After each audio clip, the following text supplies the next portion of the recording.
I had promised my little brother I'd never leave him alone in the dark. But the day they lowered his coffin, I turned away. I ran. I didn't know where my feet were taking me, only that trees didn't ask questions. But when I finally slowed down, something was staring at me through the fog. A bear, silent, still, like it already knew what I'd buried deep inside. The first thing I remember is the silence. Not the peaceful kind, the kind that makes you realize how much noise you are carrying inside. The air on the mountain trail was cool and sharp, like it had been waiting for someone to breathe it. I didn't choose this place. My legs just kept moving, hour after hour, until the world behind me felt far enough to ignore. I didn't bring a tent, a plan, or even a destination. Just one thing, a folded picture of my little brother, taken a week before the accident. The day he lost control of his bike, and I wasn't fast enough to grab him. People told me it wasn't my fault. But people say that when they don't want silence. They fill it with words. I couldn't take any more words. That's why I hiked deeper into the mountains, where words couldn't reach me. The forest stretched like a memory with no end, and the trail thinned until it looked more like something imagined than made. I found a flat area between two towering pines and dropped my backpack softly, like even gravity deserved quiet here. I didn't cry, I was past that stage. Grief changes shape. It goes from loud to silent, from fire to fog. I sat on a fallen log and finally unfolded the picture. It was creased from how many times I'd opened and closed it. His smile felt like a sound I could still hear in distant echoes. But when I blinked, I saw the accident again, his wheel slipping, his body twisting, his hand reaching out for help I failed to give. That image replayed so often my mind had worn a rut around it. I started talking to him, not out loud, just in thought. I'm sorry. I didn't know how to stop it. I should have been closer. I didn't ask for forgiveness, just distance from guilt. The forest smelled like damp soil and pine resin. A breeze brushed through the trees, the branches swaying like they were breathing with me. For a brief moment, I felt something close to relief. That's when I heard it, just one sound, crack. A branch snapping in the distance. Not wind. Not bird. Something heavier. I froze, instinct stretching every muscle in me tight. My eyes scanned the tree line. That's when I noticed something I hadn't earlier, the forest was too quiet. Too still. Animals make noise when they're annoyed. They go silent when something bigger arrives. My chest tightened. But curiosity tugged stronger than fear. I stood slowly from the log, careful not to crunch leaves underfoot. My footsteps were soft but deliberate as I moved toward the sound. The air felt thick. Charged. 10 paces forward, I saw it, a patch of disturbed ground. Leaves pushed aside. Soil freshly imprinted by something large. I crouched, reaching forward, brushing the shape with my fingers. A paw print. Wide. Heavy. Bare. Fresh. I should have backed away. But instead, I felt stillness wash over fear. Maybe I wasn't afraid because I didn't know what to fear anymore. People feared death. I feared memory. I walked back to the log and sat down again. My thoughts circled the same question, why did I run here? Not away from life. Not toward death. Something in between, like I needed a neutral ground where emotions couldn't find me. Above the trees, the sky was turning gold through the branches. My hands rested on my knees, my breathing steadying. Until something happened, I felt eyes on me. My skin prickled, like someone had whispered my name without sound. I kept my body still. But I raised my eyes slowly, to the left, to the right, behind. Nothing. Just trees and wind. But I felt it. The presence. The way a room feels different when someone enters. A faint shift in the air pressure. I scanned the forest again, deeper this time. That's when I saw it, a shape between the trees. Unmoving. Watching. A silhouette, brown and massive. A bear. It wasn't charging. It wasn't even walking. It was studying me. Seconds stretched like hours. I should have run. I didn't. Something strange happened then. My heartbeat slowed instead of rising. For the first time since my brother's accident, I felt seen. Not judged. Not consoled. Just seen. I didn't know why, but that stillness felt familiar. Like the way my brother used to sit with me when words weren't needed. I didn't move. Neither did the bear. It was like the forest held its breath for the both of us. That's when a thought came to me. Quiet but clear. What if I didn't come here to escape? What if I came here to remember, without breaking? Human instinct finally returned. My muscles tensed, my breath hitched, and I blinked. When I opened my eyes, the spot where the bear had stood was empty. Gone. Vanished between the trees as if it were never there. But I knew it had been. I felt it down to the bone. Have you ever tried to outrun a memory, only to find it waiting for you in a place you never expected? I stood from the log and turned to leave, but the ground behind me was no longer empty. A fresh paw print was now pressed into the soil directly behind where I sat. I stared at that paw print like it was meant for me. Not a random track. Not something I stumbled across. No, the bear had been behind me. Close. Silent. Watching. My first instinct was denial. Maybe it had passed earlier, and I only just noticed the track. But I knew better. The soil was moist and freshly compressed. That print wasn't here minutes ago. The bear had moved toward me while my back was turned. And yet, no attack. No warning sound. Just presence. Part of me wondered if the bear was following me, or worse, guiding me. But animals don't choose humans for reasons like that. Instinct doesn't care about emotion. That was always my mistake. I kept assigning human meaning to things that just were. Like my brother's accident. I kept searching for reasons, signs, lessons. But maybe it was just what it was, a moment too small to stop, too fast to control. A shard of time that slipped through my hands before I knew I was holding it. I dragged my boot through the paw print, blurring it into the dirt until it became nothing but scattered soil. I didn't want proof. I didn't want to interpret. I only wanted to keep moving. So I followed the trail deeper into the woods. The light was fading slowly, gold turning to rust, then to blue. Every step echoed differently. The earth was softer, damper, thicker with pine needles. The forest smell changed from sharp to earthy, like breath warming in a closed room. My legs eventually gave in.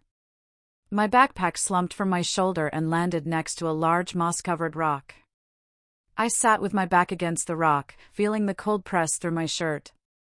For a while, I listened to the forest breathe. Leaves trembling. Distant drip of water. A crow cawed somewhere overhead. This was the kind of silence that didn't judge, it just waited. And I found myself thinking about the last conversation I had with my brother. He'd asked me to teach him how to ride downhill trails, the steeper kind. I told him, we'll do it tomorrow. Only tomorrow collapsed before I could keep that promise. In the days after, I kept replaying my response. Not what I said, but how casually I said it. Like time was endless. Like tomorrow was guaranteed. That was the guilt that followed me into every room, every night, every thought. Not the accident itself, but the way I treated time like it owed me something. I pulled the picture from my pocket again and held it against my knee. I wasn't crying. My chest had learned a new kind of ache, one that didn't use tears. I spoke quietly, barely above a breath. I don't know if I'm here to say goodbye or to remember you better. I waited for the forest to respond. It didn't. But something else did. A sound. Soft, steady. Footsteps. This time not distant. Not cautious. Slow, but confident. I froze. The air felt colder, like the wind was suddenly holding its breath. I raised my head, not too fast, and looked toward the path I walked through. Between the trees, a shape emerged. Brown. Massive. Calm. The same bear. I knew it instantly. Same shoulders, same quiet posture. It wasn't hunting. It wasn't warning. It was simply here. I didn't run. I didn't speak. I barely even breathed. The bear stood perhaps 20 meters away, not close enough to threaten, but close enough to show choice. Deliberate distance. It watched me the same way someone listens. No growl. No huff of air. Just stillness. I realized then that fear wasn't always about danger. Sometimes fear came from recognition. Because this bear, somehow, felt like a mirror. Like it understood more than it should. Like it knew running could tire a person more than facing the truth. Slowly, with precise motion, the bear lowered itself to the ground and sat. Its head turned slightly, angled the same way my brother often did when he waited for me to speak first. That tiny gesture unlocked something in me I didn't expect, anger. I stood up abruptly, fists clenched. "Stop looking at me like that," I said, not shouting, but trembling. The bear didn't move. Not 1 inch. I took a step forward, voice shaking. "You don't know me." Another step. "You don't know what happened." The bear's gaze remained steady, calm. That calmness made my heart race faster than fear ever could. "You don't get to look at me like you understand." I felt rage rising, not at the bear, but at the memory behind its eyes. The feeling of being seen without explanation. I didn't notice I was crying until my vision blurred. I wiped my face with my sleeve, kneeling to catch my breath. The bear's posture remained unchanged. No threat. No retreat. It was like a wall I couldn't break and a shelter I refused to enter. That contradiction ripped something open inside me. My voice cracked. I didn't leave him. I just didn't get there in time. The bear's head tilted ever so slightly. The same way my brother used to tilt his when trying to understand something complicated. I felt my legs weaken. I sat down slowly, not as surrender, but as admission. Maybe for the first time. The forest didn't answer. But the silence did. Heavy, but not hostile. As if it were waiting not for defense, but honesty. I blinked, and noticed something I hadn't seen before. Something that made my breath lock in my chest. On the bear's left hind leg was a fresh scar, long, curved, still healing. The exact shape of a crash wound. The exact kind of wound my brother had when they found him. And that's when I realized the bear wasn't just here. It was mirroring me. I couldn't look away from that scar. My breath staggered, uneven, shallow, because it didn't make sense, and yet felt like it made too much sense. It wasn't the exact wound my brother had, but it echoed it. Enough for memory to awaken like a storm. Was I projecting meaning onto randomness? Probably. But when grief gets deep enough, it reshapes the world, and every tree, every shadow, every scar becomes a language you're forced to read. The bear turned its head slightly, the fresh wound catching a strip of fading sunlight. I felt a sudden urge to move closer, but the rational part of my mind pushed back. Bears were unpredictable. Silent didn't mean safe. Watching didn't mean trusting. I inhaled slowly, swallowing hesitation with each breath. I wasn't sure which was stronger, the fear of an animal, or the fear of looking at that scar and seeing everything I'd tried to run from. Because what scared me most wasn't death, it was recognition. Still, my feet moved forward. Just one step. Enough to cross a line I couldn't uncross. The bear didn't shift, didn't growl. It simply blinked, as if allowing the step. That tiny acceptance made something crack inside me. I'd never asked for forgiveness from anyone, but maybe that was because I'd never allowed myself to face the wound first. Maybe remorse doesn't begin with apology. Maybe it begins with looking, really looking, at what hurts. A breeze moved through the trees, carrying the scent of pine and something faintly sweet, like wet flowers after rain. Leaves rustled softly overhead, a sound that reminded me of summer nights back home, when my brother and I used to lie on the grass and guess shapes in the clouds. I felt my chest tighten. Not pain, memory. For the first time since his death. I didn't push it away. I let it stay. Like the scar stayed on that bear. Both were real. Both were wounds. But only one of us still tried to hide it. I thought coming here would help me forget, I said quietly, not to the bear, not to the trees, but to the earth itself. But I think I needed a place where I could remember, without breaking. The bear blinked again, slow, steady, intentional. I stood there a minute, maybe more, breathing the air as if learning how to breathe again. Because maybe that's what grief does when it's ready to change shape, it teaches breath differently. Not as survival, but as presence. My knees felt weak, so I sat on the ground, keeping a respectful distance, but not retreating. The bear kept its gaze, and through it, I felt something I hadn't allowed in months, permission to feel. I didn't speak again, not with words. But something inside me began to move, like ice thawing beneath spring light. The bear shifted slightly, scraping its paw against the dirt. And I noticed something new, its posture was uneasy. Not aggressive, but restless. I followed its gaze and realized it wasn't focused on me anymore. It was focused, behind me. I turned slowly. The forest looked normal, just trees and shadows and fading golden light. But I noticed something unsettling, the silence was different now. Not peaceful nor heavy, but charged. Like static before lightning. The bear stood up abruptly, not toward me, but away from me. The shift was decisive, like instinct triggered. I followed its gaze deeper into the forest, but saw nothing moving. Yet the air felt unnatural. Too still. Too thick.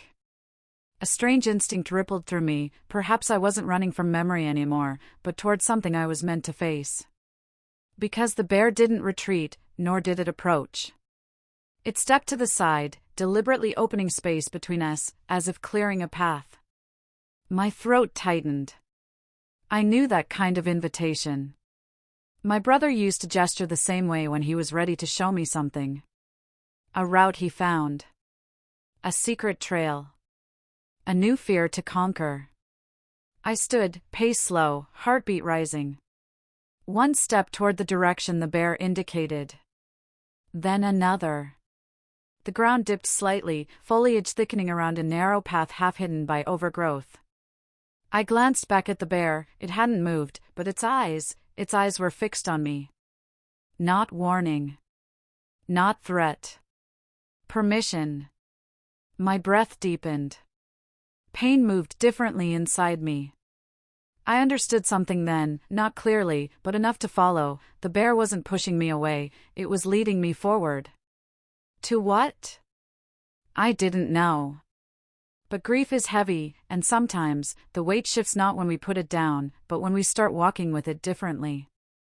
I walked to the edge of the hidden trail. The air felt cooler here, damp, like the kind that gathers near water or memory. I slowly pushed the brush aside and followed the faint path deeper. Branches arched overhead, forming a natural tunnel of leaves. My footsteps softened on moss and soil. Heartbeats echoed louder than wind. After a minute, or an hour, I reached a small clearing. Sunlight leaked through above like a spotlight on a forgotten stage. And there, at the center, was a piece of wood. Just a broken plank. Weathered. Old, but unmistakably shaped like part of a fence post. Except this wasn't coincidence. Carved into the wood were two initials. My brother's and mine. I froze. Breath gone. Past and present collided so hard I thought the earth tilted beneath me. Those letters weren't random. They weren't natural. They were carved, purposely, like someone wanted them preserved. My knees gave out, I collapsed beside the plank, fingers trembling as they traced the letters. Same style. Same angle. Same curve my brother always carved when writing his initials on things we built together. Birdhouses. Tree swings. Forts. Dreams. Behind me, leaves shifted. A sound. Footsteps. Slow. Heavy. Intentional. Do you believe nature sometimes remembers us, even when we try to forget ourselves? I turned back toward the sound, knowing the bear was there, and I heard, for the very first time since entering the forest, a low, human-like exhale. That exhale didn't feel like a warning. It felt like a memory come to life. The kind of breath someone makes when they've been holding pain for too long, and finally let it go. I stayed kneeling beside the weathered plank, fingers resting on the initials. It didn't make sense. That carving couldn't have been left by my brother. He had never come here. We had never been here. And yet, my hands recognized the pattern. I had felt it before, on those summer afternoons when we built things together just to see if they would last. This one had. Somehow. Even when we didn't. The leaves rustled behind me again, slow and deliberate. I turned, eyes adjusting to the dimming light, and saw the bear standing just short of the clearing, head lowered slightly, like it had found something it didn't expect either. The scar on its leg caught a sliver of sunlight, the curve of it glowing faintly like burning copper. That wound mirrored something within me, not only guilt, but the twisted path grief takes when it goes unspoken. For the first time, I felt no fear in its presence. Not because I believed I was safe, but because something in me had surrendered. Not to the bear, but to truth. I stood, slowly, my legs unsteady but willing. Hands trembling against my sides, I faced the animal fully. No bluff. No retreat. Just presence. I didn't speak. Didn't move further. Just breathed and waited. The bear took one step closer. Not aggressive. Not hesitant. Certain. Then another. Its eyes met mine, and I felt something impossible to name. As though it wasn't asking anything of me, but allowing me to ask something of myself. The scar. The initials. The trail that led me here. It all felt connected, as if the forest had been holding a truth I wasn't strong enough to hold on my own. Until now. I felt a memory tug at me, the day after my brother's accident. I sat in his room, surrounded by his things. His gloves, his jacket, his tools, the things we built. I remembered running my hands over his workbench, and feeling the overwhelming need to leave before grief suffocated me. I left his room abruptly, and never entered again. That was the moment I started running. Not the day he died. The day I walked away from where he still lived, within memory. The bear shifted its weight slowly, attention drifting toward the initials as though it too sensed the weight of them. I followed its gaze, staring at that worn plank, realizing something new. That wasn't just memory. That was a message. Not from him, but from me. From the version of myself that still believed I could hold both loss and love at once. I didn't carve it, but someone like me did. Someone who carried a story like mine. Who had walked deeper into pain, and somehow left strength behind. Was it possible that the forest had carried our kind before? Others who ran from guilt? Others who needed silence? Others who found that silence wasn't empty, but echoed? The thought struck me with such clarity that I knelt beside the plank again, brushing moss from its edges gently. Whoever carved it had meant for someone to find it. And I finally allowed the possibility that someone was me. I looked back at the bear. It stood inches closer now, calm but unwavering. I whispered, barely audible, "Did you lose something too?" The bear didn't move, but a breeze passed through the clearing so softly that for a heartbeat, I believed the wind answered yes. I felt my throat tighten again, not from sorrow, but from acceptance. Because maybe grief isn't a cage. Maybe it's a compass. And it brought both of us here. The sun began sinking behind the trees, staining the sky with a final wash of crimson. I knew night was coming, and with it, cold. But I didn't feel the urgency to leave. Not yet. Instead, I took off my backpack and removed a small canteen. My hands shook as I unscrewed the cap. I wasn't thirsty. But I wanted to feel something simple. Something human. I took a sip, just enough to steady myself. Then something unexpected happened. The bear watched the movement carefully and sat down across from me. Not like a predator waiting for the right moment, but like a witness choosing to stay. I felt an odd sense of companionship, strange, undeserved, and undeniable. I sat down too, across from it, mirroring its posture. The forest dimmed further, shadows stretching and merging until shapes softened into memory. Neither of us moved. Not for seconds. Not for minutes.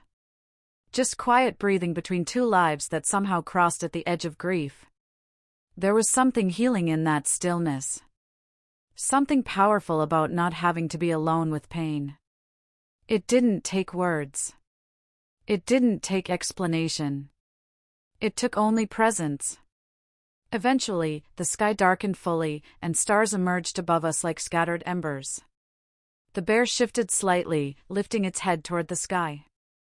Then, slowly, it looked back at me. And I felt one thought echo so clearly it might as well have been spoken aloud. You cannot outrun what you must carry. My eyes widened, not from fear, but from realization. Because in that moment, those initials didn't feel like a memory anymore. They felt like a beginning. The bear stood, not abruptly, but gently, as though waking from rest. And I sensed that, whatever this moment was, it wouldn't last forever. The bear turned its head toward the forest, and took 3 slow steps away from me. I reached out my hand, not meaning to stop it, but to acknowledge it. I felt something within me reaching too. Not toward escape, but toward acceptance. I whispered into the night, "Wait." The bear froze, its silhouette framed by starlight. And for the first time, it turned its head back toward me. The wind grew stronger as the storm raged across the forest, bending branches like they were made of string. The bear kept moving forward, occasionally glancing back to make sure I was still there. What startled me most was that it didn't just lead, it waited. If I slipped, it slowed down. If I struggled to breathe, it paused. It was as if it sensed my fear, or perhaps, my exhaustion. Suddenly, a crack echoed like thunder close to the ground. A large branch snapped and crashed beside me. I stumbled backward, but before I could react, the bear charged at me, not to attack, but to push me out of its path. I fell into a pile of leaves, heart pounding as I looked up. The branch landed exactly where I had been standing. Without that shove, I might have never stood again. I stared at the bear. This wasn't coincidence anymore. Something was happening here, something beyond explanation. The storm began to ease, but the air carried a deeper heaviness. The bear walked toward a large hollow tree. At first, I thought it wanted shelter, but then I heard it. A faint cry. A soft, helpless whimper coming from inside. I peered into the tree's opening and saw a bear cub, trembling and alone. The bear, the guardian who had saved me all evening, didn't move. It just stared. I understood instantly, this was the real reason I was led here. The cub was trapped. The hollow opening was too narrow for the large bear to reach, but my human arms could fit. My heart began to race. The bear waited, muscles tense, head lowered, not aggressive, not defensive, but pleading. My hands were shaking when I reached inside. The cub trembled violently, afraid of my touch. I didn't blame it, it had every reason to fear humans. I whispered softly, telling it that everything would be okay. And then, it allowed me to lift it. The moment I stepped back and gently placed the cub down, the mother nudged it towards safety. She watched it take its first small steps out of fear and into comfort. Then, she looked at me. Not with wild ferocity. Not with threat. But with something that felt like recognition. And as strange as it sounds, at that moment, we were not enemies. Not human and beast. But two living things doing the exact same thing, protecting what was left of us. Have you ever trusted someone, or something, without understanding why, only to later realize that trust saved you in ways logic never could? The bear turned away, leading her cub into the woods. I knew she'd be gone soon. But I had one final question left, one that would change everything. Was she protecting me, or teaching me how to protect myself? I stood there in the quiet aftermath of the storm, watching the bear lead her cub into the shadows of the forest. For a moment, I expected her to vanish completely, like a guardian who appears only when needed. But instead, she did something unexpected. She paused, turning her head slightly as if waiting for me to follow. My footsteps were cautious, but not afraid anymore. Somehow, the fear had been replaced with an unfamiliar feeling, purpose. The forest floor was soft and wet beneath my boots, the air carrying the scent of pine and rain. As I walked behind them, the cub occasionally glanced back at me, its eyes curious, not fearful. The mother bear, silent but firm, kept a steady pace. After a few minutes of walking, we arrived at a small clearing. The clouds began breaking apart overhead, letting a few timid beams of sunlight pass through the trees. The forest didn't feel threatening anymore. It felt alive. Almost as if it was breathing with me. That's when I noticed the place. A fallen log, a small stream, and a cluster of stones arranged in a way that was too precise to be random. I felt a chill, not from the cold, but from familiarity. I had been here before. Years ago. A childhood memory surfaced, the day my father brought me camping for the first and last time. This was the place he told me about courage. The place he said that fear is not the enemy, escape is. I felt the weight of every year since then. Every moment I chose to disappear. Every decision that led me away from life instead of toward it. And here I was again, in the exact same place, guided not by a person, but by a bear. The bear approached the stream and lowered her head to drink. The cub played with the water, its tiny paws splashing lightly across the surface. I slowly knelt beside them. For the first time in a long time. I didn't feel alone. Then something shifted. The bear raised her head and stared at me. It wasn't just a stare, it was a question. A profound, silent question that echoed louder than any words ever could. Will you start living again? It wasn't aggression, it was challenge. Not a threat, but a test. And I realized in that moment, this was never about danger. It was about resurrection. I understood now. This animal had saved her cub. And in the process, she showed me how to save the part of myself I had abandoned. I didn't speak. I simply nodded. A small gesture, but it felt like the first decision I had truly made in months. The kind of decision my father would have been proud of. The bear blinked slowly. Then, she turned away with her cub and walked toward the rising sunlight. The forest felt lighter now. Not because the danger was gone, but because my fear had been replaced with something far stronger. Responsibility. Gratitude. A second chance. And for the first time since I entered this forest, I finally knew the way back home. But just before I left the clearing, I noticed something carved into the side of the old fallen log, something that shouldn't have been there. Something that made my heart stop. It was my name. My pulse quickened as I leaned toward the fallen log.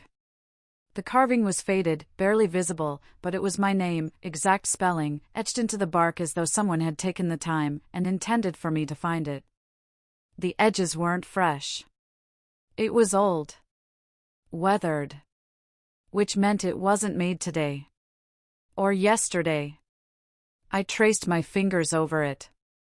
The wood felt cold. Damp. Familiar. Suddenly, flashes of memory flickered like static, my father's voice. My own laughter as a child. The crackle of a campfire. The hum of summer insects. A feeling I hadn't touched in years, safety. And then, one memory stood clearer than the rest. I had been here, not just once, but twice. Once as a child with my father, and once alone, after he passed. I remembered standing here on a silent afternoon, carving my name into that log in an attempt to leave something behind. A mark that said, I was here.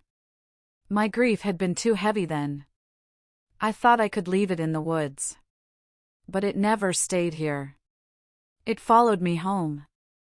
I stood in silence, realizing something crucial. I had written my name there to say goodbye to life. Yet today, I stood in the same place, trying to say hello to it again. The bear and her cub were now distant silhouettes against the soft gold of the rising sun. Something urged me to follow, but not out of fear. Not out of confusion. But because I understood now. They hadn't saved me by accident.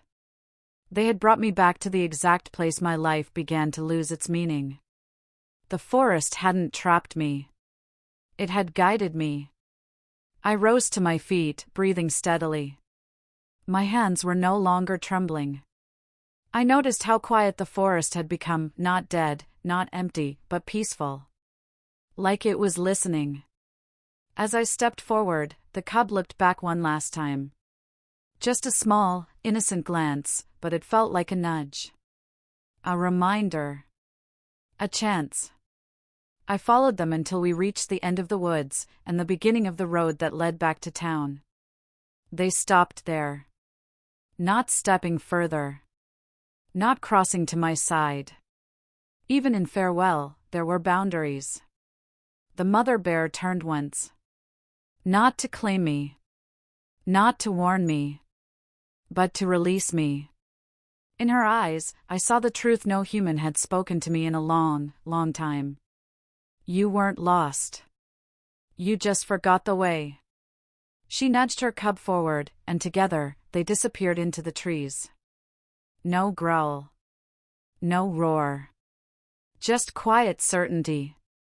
Their purpose was fulfilled. For the first time in months.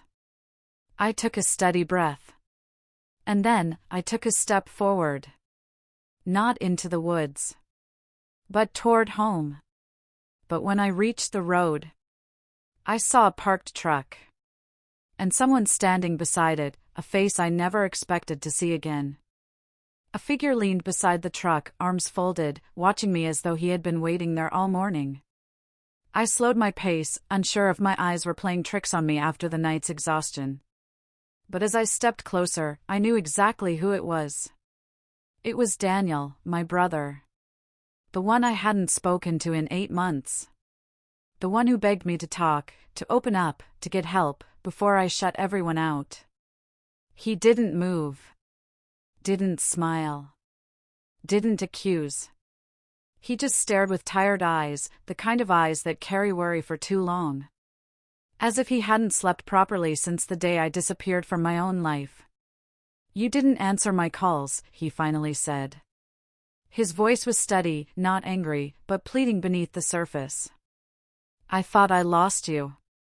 I looked back at the forest, half expecting the bear to still be there. But nature doesn't linger. Nature moves on when its work is done. And maybe, that was the point. Maybe this moment was never meant to happen inside the woods. Maybe it had to happen here, where I had to decide who I was going to be going forward.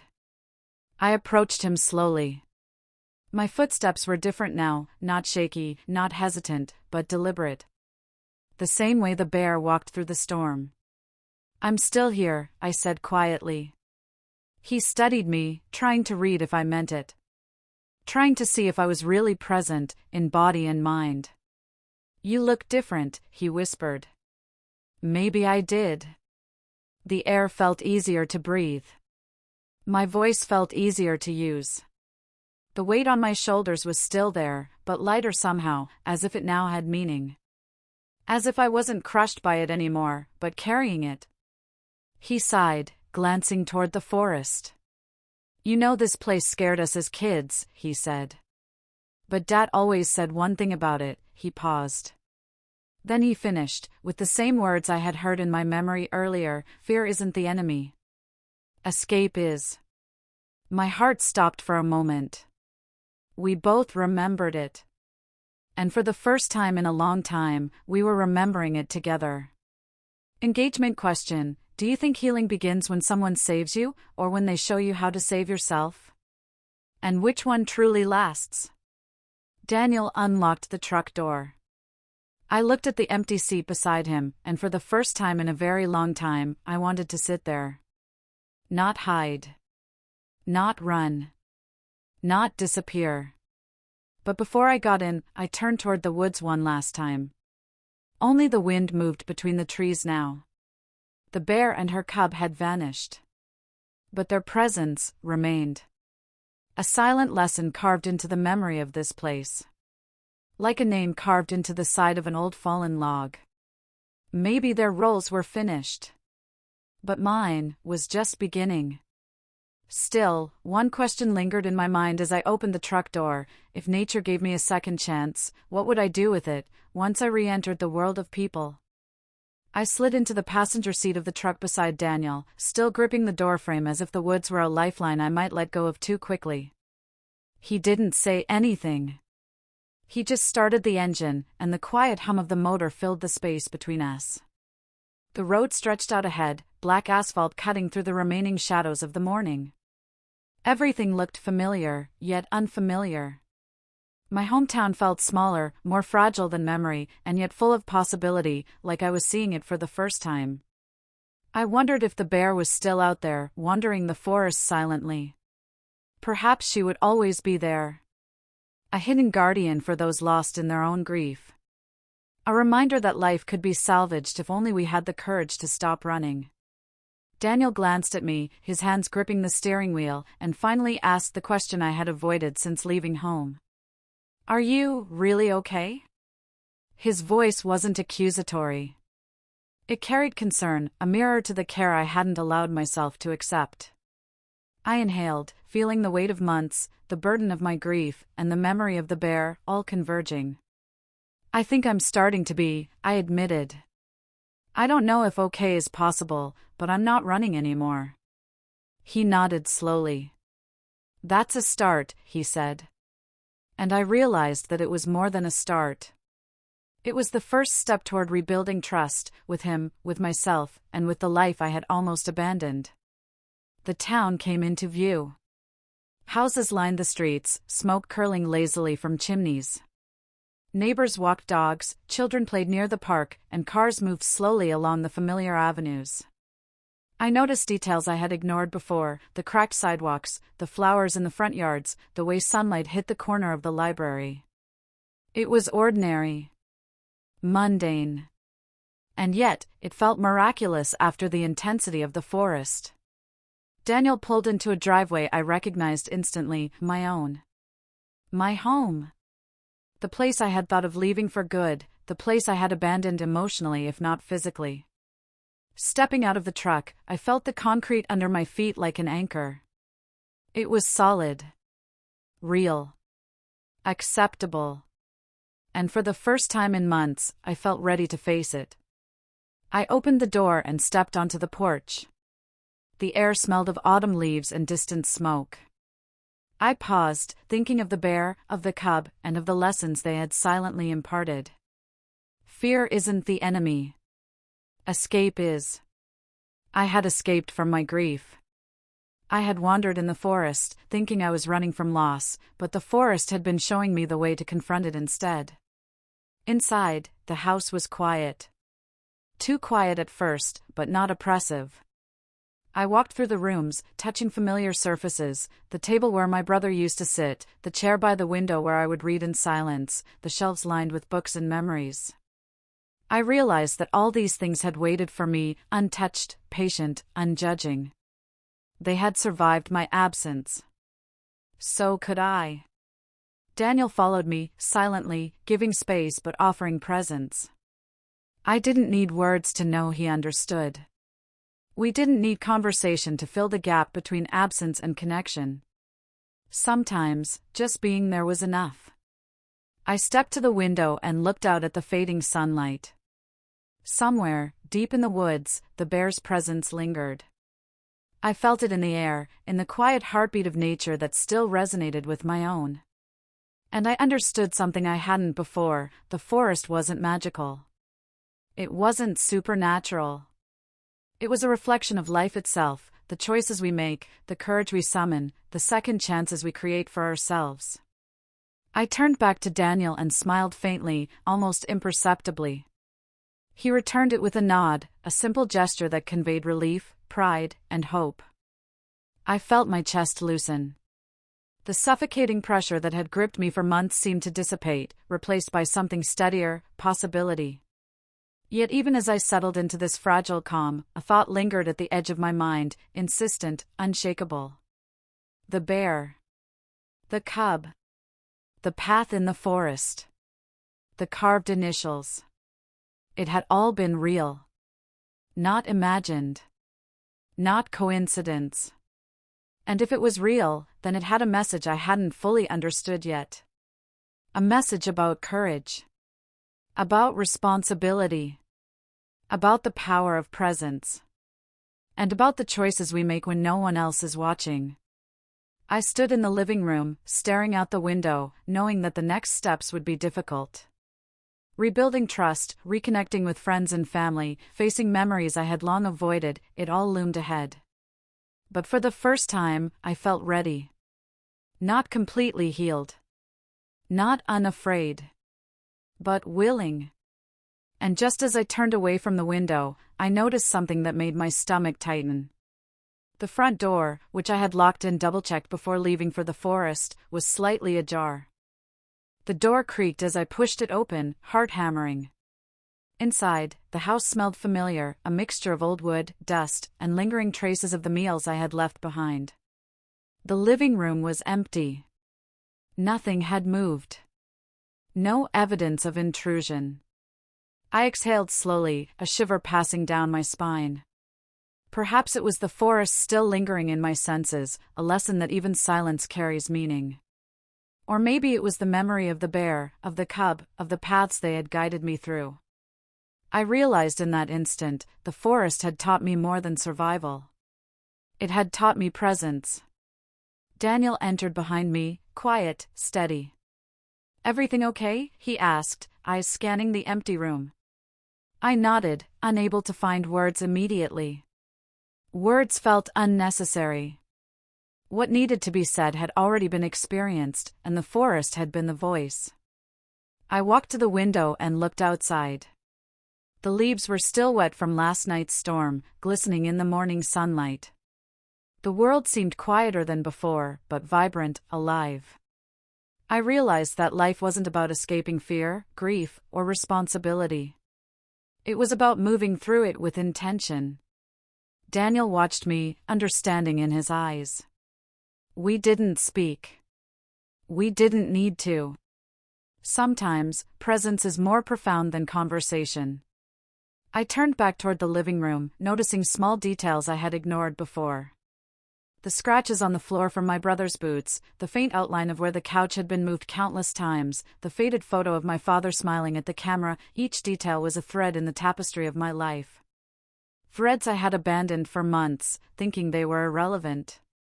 But now I understood, they were the foundation. I felt a shift within me. The ache of grief had not disappeared. It could not. Loss is permanent. But the weight had changed. It was no longer crushing me. It was a reminder. A guide. Like the bear's presence had been. I moved to the old bookshelf and pulled out a notebook I had left behind. Its pages were empty. Or so I thought. Flipping through, I noticed faint pencil marks, sketches of paths, trees, paw prints. My handwriting, but from months ago, before I left. I had tried to make sense of my grief, to map it in the only way I knew, visually. And now, seeing it again, I realized something. The bear had led me not to the forest to find something external, but to reconnect with myself. Daniel stepped closer, placing a hand on my shoulder. "You're back," he said softly. I nodded, closing the notebook gently. "Yes," I whispered. "I'm back, in more ways than one." For the first time since I entered the forest, I felt whole, not perfect, not completely healed, but present. And that presence carried more power than I had realized. It allowed me to face the world outside these walls without flinching. To rebuild relationships, to forgive myself, to remember my brother without pain controlling me. As I stood there, absorbing the sunlight streaming through the window, I felt a sense of gratitude so intense it nearly overwhelmed me. Gratitude for the forest, for the bear, for the cub, for the lessons hidden in nature's silence. Gratitude for the second chance I had been given, the chance to live intentionally, with courage, and with love for the life I had once tried to abandon. I turned toward the door, ready to step outside and begin again. And for a fleeting moment, I imagined the bear watching me from the edge of the woods, her presence silent, protective, reminding me that even when guides vanish, the lessons remain. The world beyond the forest was waiting. Friends. Family. Life. Responsibility. Possibility. And I understood that nothing would ever be easy. The weight of grief and guilt would not vanish. But now, I had tools to carry it differently. Daniel opened the truck door for me. I hesitated, just for a second, then stepped in. As the engine hummed, I looked at him, at the road ahead, at the future waiting to be lived fully, boldly, intentionally. And in that moment, I made a silent promise. Not to forget the past. Not to ignore grief. Not to run from fear. But to live. Fully. Completely. Courageously. The bear had saved me from myself. The cub had shown me care and responsibility. The forest had shown me presence. And now, as the truck pulled onto the main road, I realized something I hadn't understood until this very moment. The true rescue is never external. It is the awakening of courage inside us. And as the town grew closer, as houses and streets reappeared from memory, as the sun climbed higher into the sky, I understood the greatest lesson the bear had given me. We are never truly lost until we stop trying to find ourselves. And with that, I let myself breathe. Fully. Freely. Finally. The forest, the bear, and the cub were behind me, but their lesson would remain forever. I was ready.